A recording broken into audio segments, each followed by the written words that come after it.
So joining me now is the newest leader of House Oversight on the Dem side, the first sophomore in what, more than 100 years, is it, Congressman, to actually get this role? Yeah, we were told actually after we won that I think it's been 103 years since a sophomore has been elected to ranking member on our side. So obviously very grateful to the caucus and excited about the work ahead. So we're going to get to that in a minute, but obviously let's focus on what I've been calling Trump's big bullshit bill throughout. We know that the U.S. Senate, that the Republicans couldn't find a spine to be able to stand up to their cult leader. They got it through by the skin of their teeth with the help of J.D. Vance, the great facilitator there. But I did want to ask you, as we sit here right now, have this conversation, House Minority Leader Hakeem Jeffries logging almost, 7 hours to be able to block this bill from being actually voted on, may beat Kevin McCarthy's record of 8.5 hours. But listen, Congressman, people, I'm struggling with how to get this out. I'm going to put it this way. How do Americans who don't understand how consequential this bill is going to be, how do we explain this to them without them actually touching the hot stove? Because I feel like we've been screaming it from the rooftops that this is going to decimate their lives. And yet I fear that this thing is going to pass. Yeah, I mean, that's what's really sad. I mean, Republicans have no spine. They'll do whatever Donald Trump wants them to do. They all bend the knee to Donald Trump. And at the end of the day, he's obviously getting this bill across the finish line. I think what's really important for people to know are the components that are critical here. We know that about 16 to 17 million people will likely lose their health care through Medicaid or one of their state programs. We know that there will be millions that will be essentially removed from food assistance, programs like SNAP, programs in public schools. We also know that ICE, for example, will be supercharged. They essentially will double their budget to deport more people illegally with no due process. Many will be U.S. citizens with no criminal records. That's already happening. And finally, why is this all happening?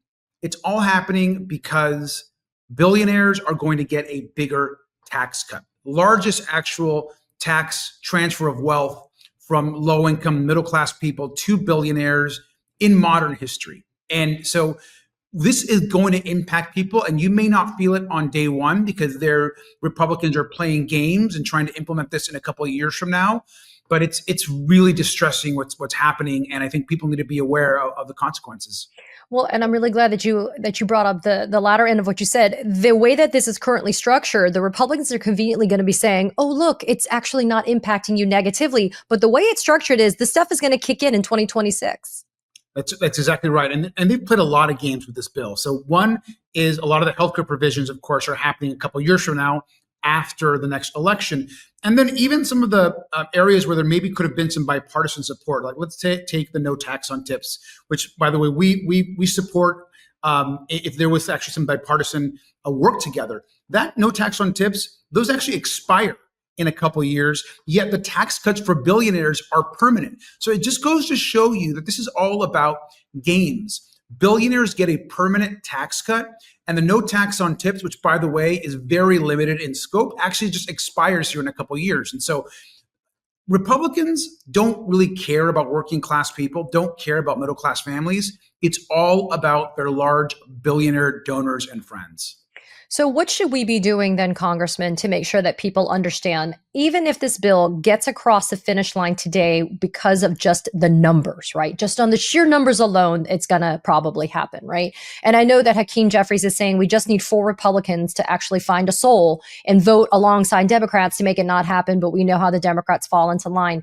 What should we be doing to make people understand that this is a direct result of them having elected Republicans into office that are making these decisions that are not going to benefit them, but are only going to benefit, 83 billionaires here in the United States? I mean, this is a horrific reminder that elections have sometimes horrific consequences. And losing not just the presidency, but obviously not being able to win the House was a moment, I think, in our history that we're going to look back on and as a country regret enormously with what's happening, especially with the healthcare provisions. And I think at this moment, while we can obviously despair about that decision and what happened, people across the country are activating. And the hope, and what I see out in the country, is more people are coming out to peacefully protest. More people are calling our offices, not just ours, but Republicans. More folks are engaging online. And that is all very good signs of organizing happening on the ground. And so we are winning elections now. We're winning special elections. The margins are larger. And so as we move forward, I am hopeful that the American public realize that we cannot trust Donald Trump. We cannot trust Republicans in control of Congress. And if we win that majority back in just a year and a half, we will be able to stop and essentially put a halt to that Donald Trump agenda. And in this time in between, we've got to be out there. We've got to slow down these Republican efforts. We've got to continue to, when lies come, face them with truth and do everything we can to push back. And part of that involves this idea that sunlight is the best disinfectant, and your role as heading up oversight on behalf of the Dems. Part of that is launching investigations to expose not only the corruption that we know about, but to also expose just the self-dealing here, right? I mean, it doesn't even have to rise to the level of corruption. The gross conflicts of interest that exist in this big bullshit bill that benefit Republicans specifically is egregious. Part of what you're going to do, from what I know about you and the fact that you're a fighter, is you're going to make sure that people are held to account, including fellow members of Congress, for what they've done, right? Of course. And look, I was asked earlier today, what did Donald Trump offer these Republicans to twist their arms and get them all to switch their votes in the middle of the night?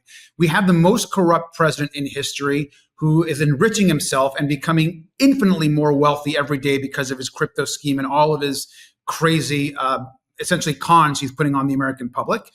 And so what did he offer these Republicans? What is he out there doing? We know that this is a family that's focused on corruption and enriching themselves. And a big part of this bill, like you said, this big bullshit bill, is to enrich not just the Trump family, but also his big billionaire friends. And so this is all about protecting himself, the way he wants to rule this country, and those that are closest to him around him. And look, when you're selling tickets to the White House, the people's house, at $1 million a pop, so you can come over and dine with the president and talk about this bill, that's clearly corruption, and something that us on the Oversight Committee are absolutely going to hold this White House accountable for. So one of the first things you've done as heading up oversight on behalf of the Dems is you've already put Kristi Noem on notice that it's illegal to bar and block oversight of ICE facilities. And we're seeing that across the country. You also said something the other day on the media that really struck me, and I'm so glad you brought him up. Stephen Miller, Nosferatu himself. He is lurking, and his fingerprints and DNA are on all of this bad shit that is happening to us right now. I'm glad that you brought him up because I feel like as a part of oversight, his role has to be analyzed because the horrific things that are happening with Alligator Alcatraz, with immigration, with ICE, I mean, all of these things. And I understand that they're beefing up the amount of money, Congressman, in this bill for border and immigration stuff is wild. It's in the billions. While they're cutting all this healthcare coverage and they're hurting all of these everyday Americans, they're giving billions towards immigration. But I want to know specifically your thoughts about the Stephen Miller fingerprints on everything that's going on right now. Look, there's no more powerful figure in the Trump White House than Stephen Miller. And I think people need to understand that. It's not J.D. Vance. It's not Elon Musk or was. It is Stephen Miller. He drives this agenda. This is Stephen Miller and everything he's ever dreamed of, all the horrible things he's ever wanted to do to immigrants, to people of color, to working class people, he is now implementing through Donald Trump. While Donald Trump sits there and plays golf and makes money off selling perfumes and sneakers and Bibles, Stephen Miller is destroying our country and getting his sick revenge on the people that he hates the most. And I think what people need to know about this person is he is obsessed. He is obsessed with creating a worldview of this country where folks like you and I just don't belong in. And he wants to deport whoever he can that doesn't look like him. They're out there, as you know right now, ICE, this bill supercharges ICE. Essentially, they'll be able to double the amount of detention beds that they have in this country. And look, it's one thing if we were focused on removing serious criminals who are causing harm. No one disagrees with that. He is snatching up working people, family people, U.S. citizens because they look Hispanic or because they look like they're immigrants. And I was talking to a family where their grandfather was essentially taken off of the church parking lot, exiting services with no explanation. And when he was released, there was no explanation about why he was taken. Other folks, they're going into car washes where you have all of these workers And going into the car wash, you're seeing these car washes, video of the footage of these workers fleeing the car wash because they're just undocumented, but they're just working hard trying to make a living in this country. And so I think what's happening now in this country is really, it's sad, it's shameful, and Stephen Miller is a big part of that. And we will hold Stephen Miller accountable in the committee. Congressman, I know that you have to get back to the floor, but we are on the eve of July 4th, which is frankly going to be an incredibly depressing holiday for a lot of us. But what can you give us in terms of parting words? Because you are a fighter. I'm a fighter. We're here. We're not going anywhere together. But what can you give us for parting words as we do embark on July 4th tomorrow and we kind of take stock of where our country has ended up, so that we can know that there is a future. There is a future for all of us. We just have to be able to find the right path there. One thing I remember every 4th of July, and I'm often asked how we feel or how I feel about the country right now. And obviously it's hard with so much injustice is happening at the hands of our government. But I remind people at the 4th of July what that means, especially to immigrant families. This country and our flag means something. Our families came to this country because that flag stood for something, because our values stood for something.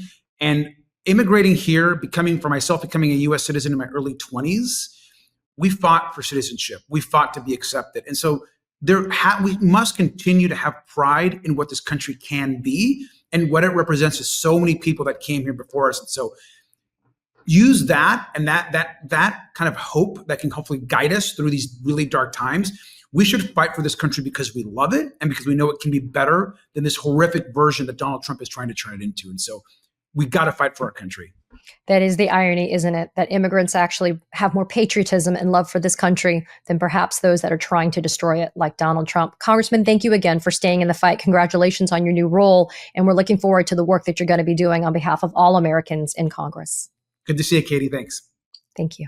Katie Phang here. The truth matters now more than ever. So hit that subscribe button so you don't miss a thing. Thanks for watching.